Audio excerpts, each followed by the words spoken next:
Ja, torej pozdravljeni na današnji novinarski konferenci, kjer želim predstaviti zakon o dohodnini, ampak dovolite uvod. Glejte, ljudje, tako obrtniki, kot tudi na drugi strani spet podjetniki, gospodarstvo, zaposleni, imajo po 3 letih Golobove vlade dovolj vladnega molzenja, davčnega primeža. Za milijardo evrov davkov več smo naložili in ljudem in gospodarstvu v zadnjih 3 letih.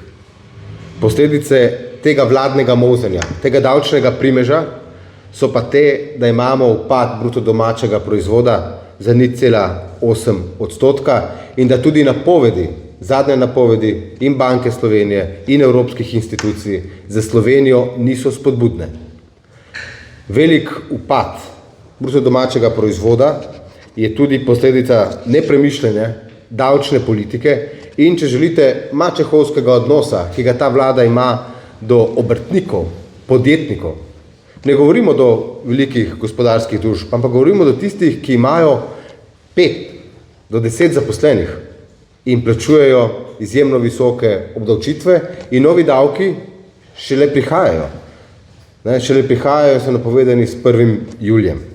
Torej, Nova Slovenija zakonodajo z področja davkov, davčno razbremenitve, vlaga zaradi tega, da malim podjetnikom, spet normirancem, vsem, ki delajo, sporočimo, da je drugačna politika od politike svobode možna in da pač tudi obstajajo politične stranke, ki imajo do podjetništva drugačen odnos. In moje ključno sporočilo, 1 leto dni pred sestavo nove vlade, je to, da naj gospodarstvo, obrtniki in podjetniki počakajo še 1 leto, ne obupajte, ne zapirajte firm, ne poslušajte predsednika vlade, da selite lahko svoje podjetja v sosednjo Hrvaško ali pa finančnega ministra, da jih lahko selite v davčno ugodnejšo Bosno, ampak ostanite tukaj v Sloveniji, kajti ste hrbtenica slovenskega gospodarstva. Torej, Nova Slovenija izvaja pritisk na vlado po celotnem igrišču in tokrat za res pravo stvar in ta pritisk je tudi edina stvar, ki zaleze, tudi v preteklosti se je to že obrestovalo. Mi zdaj vlagamo zakon o dohodnini s prvim ukrepom in sicer poglavitno rešitvijo, da se normirance takšne, kot smo jih poznali, vrne nazaj, kot je bilo pred Golobovo vlado. In sicer meja za priznavanje normiranih odhodkov se pri tako imenovanih polnih normirancih poviša 60 000 evrov nazaj na 100 000 evrov, pri tako imenovanih popoldanskih normirancih pa se s 30 000 evrov, kar sedaj velja, povrne nazaj na 50 000 evrov. Ponovno se tudi določi enoten odstotek upoštevanja normiranih odhodkov v višini 80%. Pri tako imenovanih popoldanskih normirancih je bilo do sedaj mogoče 80% upoštevati le do 12 500 evrov prihodkov. Od 12 500 pa do 30 000 evrov pa je bil delež zgolj 40%. In jaz se ob tem sprašujem, pa kaj za vraga je motilo svobodo to, da je nekdo popoldan poleg svojega rednega dela želel še nekaj zaslužiti. Zato, ker je bil priden in ustvarjalen, so mu rekli, ne smeš, omejili te bomo. A ni dobro, da imamo čim več ljudi, ki radi delajo in pri tem tudi zaslužijo, pa ne zaslužijo. Ukrep vlade na normirancih je bil po izračunih same vlade, Ministrstva za finance, 12 milijonov evrov več v državnem proračunu. Normirance smo posekali, vlada jih je posekala za 12 milijonov evrov ob 17 milijardnem proračunu. Šli so po celo kravo, zaradi tega, da so dobili en zrezek. Trpi pa na ta račun ogromno ljudi, ki želi delati. Ponovno se tudi pri normirancih določi enotno mejo za izstop iz sistema normiranih odhodkov, in sicer pri višini povprečja 150 000 evrov prihodkov v zadnjih 2 letih, torej skupaj 300 000 evrov. Črta za ureditev, po kateri je bila ta omejitev prej 60 000 evrov za tako imenovane polne normirance in 30 000 evrov za tako imenovane popoldanske normirance. Črta se tudi omejitev v višini 45 000 evrov prihodkov za zavezance, ki v enem izmed dveh zaporednih predhodnih let izpolnjujejo pogoj vključenosti v zavarovanje, v enem pa ne. In tako kot je veljalo pred zadnjo novelo zakona o dohodnini, bo višina 150 000 evrov enotna za vse zavezance. Prav tako se z našo novelo zakona ponovno določi, da je za izpolnitev pogojev pri zavezancu obvezno zavarovana druga oseba in ne nujno zavezanec sam. Obdobje zahtevanega zavarovanja se skrajša z 9 na 5 mesecev. In pri nosilcu tudi kmečkega gospodinjstva se znesek višine prihodkov, ki omogočajo upoštevanje normiranih odhodkov, poviša z 60 000 evrov nazaj na 100 000 evrov na nosilca in na drugega člana kmečkega gospodinjstva, ki je vključen v obvezno pokojninsko in invalidsko zavarovanje kot kmet oziroma član kmečkega gospodarstva. To glede normirancev.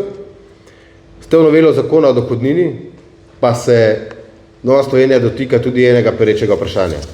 In sicer to so najemnine in davek od najemnin. Glejte, o rešitvah, zlasti za stanovanjski problem mladih, se pod to vlado veliko govori. Vsako leto pa se kakšna ničla od obljube predsednika vlade, se pravi o 30 000 stanovanjih, se vsako leto kakšna ničla pač kar poreže. Danes v bistvu praktično je vlada velikih obljub tudi na področju najemnih stanovanj. Glede najemnih stanovanj imamo v Novi Sloveniji drugačno mnenje. Mi mislimo glede reševanja stanovanjske problematike, da je treba sprostiti dovolj zemljišč na trg, da se lahko spodbudi konkurenčnost, in če bo dovolj zemljišč na trgu, potem bo absolutno tudi interes po gradnji torej večji in tudi posledično bo več stanovanj in cene na trgu bodo padle. Poleg tega, zdaj ne povem, da bomo tudi Nova Slovenija predstavila v bodoče skupaj z našim podmatkom stranke ukrepe za reševanje stanovanjske problematike res celovito. Kar se pa tiče samih davkov na najemnine, predlagamo, da se 25% davek na najem nepremičnine za vse zniža na 15%. To je veljalo že pred Golobovo vlado. Prav tako predlagamo pa ukrep za mlade in mlade družine. In sicer za mlade do 30. leta starosti je davek, ki ga plača najemodajalec, iz 25% po našem predlogu 5%. In za mlade družine prav tako iz 25% na 5%. Torej, to je ukrep, ki bi absolutno pripomogel k temu, da bi splošna populacija, ki ima najemna stanovanja in tudi zlasti pa mlade družine, plačevali nižje cene najemnin, na račun tega se pač v proračunsko blagajno izteka manj denarja. Ampak, če pogledate, kje vse Slovenija troši po nepotrebnem, potem varčevati na mladih in mladih družinah, tudi glede na demografske kazalce, nikakor ne moremo. Nikakor ne moremo.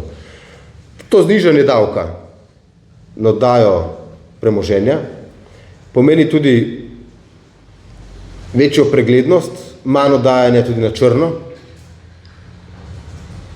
Manj oddajanja na črno, zaradi tega, ker bi bilo tudi v interesu najemodajalcev, da vse priglasijo in da imajo tudi večjo varnost na drugi strani, s tem, ko so pogodbe sklenjene pravno, legalno, legitimno. Torej, mladi so naša prihodnost in mladi imate to moč, da lahko tudi kreirate svojo prihodnost, svojo vizijo in v tem primeru je ta zakonodaja, ki spreminja obdavčitve najemnih nepremičnin na strani mladih Slovenk in Slovencev. Še ena stvar. O tem zakonu glede normirancev se je že govorilo v zadnjih 14 dneh.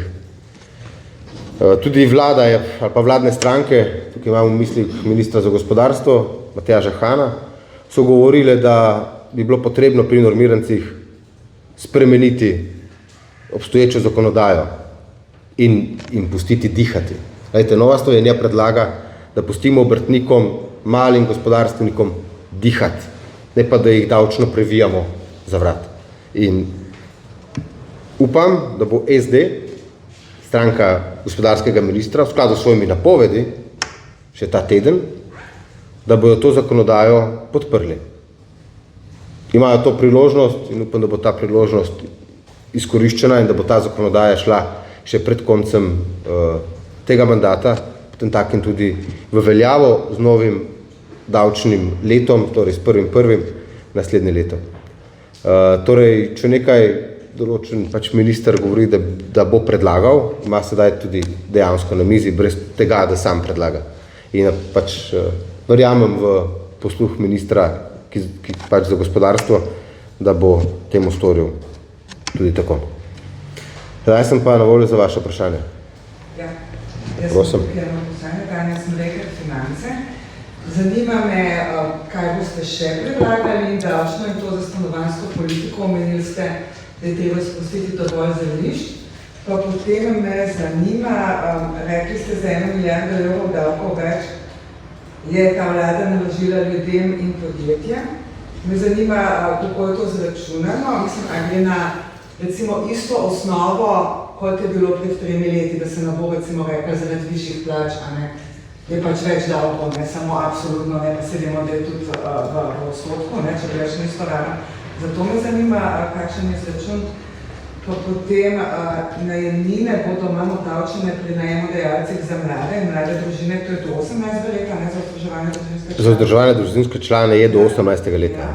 A mislite, da bo potem prišlo do tega, da bodo starejši težje prišli do stanovanja? Ne, gledajte, se mi znižujemo obdavčitev najema nepremičnin za splošno populacijo, ne, iz 25 na 15. To je prvi ukrep. Osnovo ostaja enaka davčna. Se pravi, iz 25 na 15, potem pa je tukaj seveda bode v oči to, da se mladi soočajo silovito in mlade družine silovito stanovanjsko problematiko. In kaj lahko država tukaj takoj naredi, to, da davčni primež pri oddajanju najemnih stanovanj pač enostavno zmanjša. To je res kratkoročen in zelo hiter ukrep, ki zniža ceno nepremičnine oziroma najem nepremičnine lahko v trenutku za 10%. Glede izračuna davkov, to ni samo na podlagi seštevka izpred 3 let, ampak samo, če pogledate neusklajevanje dohodnine iz lanskega leta, smo v proračunu pridobili 128 milijonov evrov več. Potem davek na zalogo glede poplav. Veste, mi smo za poplavljence porabili 700 milijonov evrov do zdaj. Koliko smo pobrali davka v tem obdobju? Mnogo več. Se pravi, mi smo davčni primež naredili za nekaj, kar sploh ne vemo, da bo.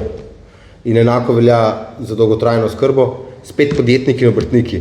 Jaz ne govorim o nekomu, ki ima 1000 ali pa 5000 zaposlenih v velikih gospodarskih družbah, pa govorimo o tistemu mizarju, ki ima 5 zaposlenih, ima že 3. generacijo mizarske delavnice, ki izdelujejo vrata, ograje, karkoli. Govorimo o kovinarjih, govorimo o polagalcih ploščic, vodovodarjih, govorimo o pleskarjih, ki so skupaj direktori, lastniki podjetij, pa oni delajo skupaj v kombih in jedo sendvič za malco. In težko preživijo in težko delajo. In tem smo z dolgotrajno oskrbo naložili od 1. julija naprej 2% davek. Pa dajte no. Prosim? Splošna olajšava, ker to so tudi znižane. Ja, splošna olajšava pa se seveda. Pa tudi za kmete. 2% davek za dolgotrajno oskrbo bo prizadelo tudi kmete. Pa že tako imamo problem s samo oskrbo v Sloveniji. Že tako imamo problem s kmetijstvom, z naravnimi nesrečami. Pa zdaj smo jim še dali s 1. julijem naprej novo dajatev za tistega bogega kmeta, ki vsakemu čast, da še vedno se ukvarja s to dejavnostjo. Se pravi, tukaj je ta vlada res, se opravičujem, ampak malce sem besen, brez občutka je, no? Brez občutka, koliko daleč se lahko gre s previjanjem. In mnogim je dovolj, zaradi tega selijo svoja podjetja v sosednjo Hrvaško. Dovolj je tudi velikim podjetjem, kot so Microsoft, Lidl, če želite, pa vsi ostali, ki so rekli, ne, gremo na Hrvaško, ker lahko tudi tam večje plače za naš management damo, ker imajo manj tega davčnega primeža. Rekli ste še, kaj sledi? Zagotovo tudi spremembe lestvice, ne, dohodninske, bi pa ta trenutek, kar je ena stvar napovedal, ker verjamem, da si noben tega ne bo upal vložiti, še pred poletjem bomo naredili eno stvar dobro za študente. In sicer študentski SP. To pripravlja naš podmladek, tudi na evropsko raven je naš podmladek s to idejo šel, dobil je podporo pri mladinskih evropskih organizacijah. Študentski SP, se pravi, ti imaš študentski ustanovi SP, imaš še vedno status študenta in še vedno enake bonitete, kljub temu pa se lahko ukvarja s svojo dejavnostjo. Poglejte, tisti študent, ki je priden v šoli, pridno študira, priden na fakulteti in je v študentskem stanovanju, študira na primer računalništvo in ima idejo, da bo nekaj izprogramiral. Pa zakaj ne bi odprl študentskega SP-ja? Plačeval bi isto davke in prispevke, še dodatno v blagajno. Ampak temu človeku bi dali svobodo za ustvarjalnost. Ne pa, da ga še dodatno onemogočimo, da karkoli kaj še dela zraven. Onemogočimo ga, kajti če dela preko študentskih napotnic je obdavčen tako, kot da je zaposlen. Torej, hočem reči to, da bi s tem mlade ljudi spodbujali v ta podjetniški duh. In to je tisto, kar je po mojem mnenju zelo potrebno, da se da mladim, torej študentom, to, da imajo iniciative, da imajo pobude, da lahko ustvarjajo. To je zelo podobno kot pri delu upokojenca, ne? Se pravi, upokojenec, ki danes želi delati, v bistvu se mu od tega odtegne njegova pravica iz dela, to je pokojnina. To je največja krivica, kar se dogaja. Nekdo 40 let dela, plačuje prispevke, če pa hoče še naprej delati, pa mu ta pravica izgine. In prejema samo 40% pokojnine, če dela pa več kot 2 leti, pa samo 20% pokojnine, za katero je garal 40 let. To ni v skladu z ustavo pravična država. Torej, ampak ta zakon je vlada že zavrnila, no? Tako da mogoče ga bomo še enkrat vložili, tudi glede upokojencev in njihovega dela.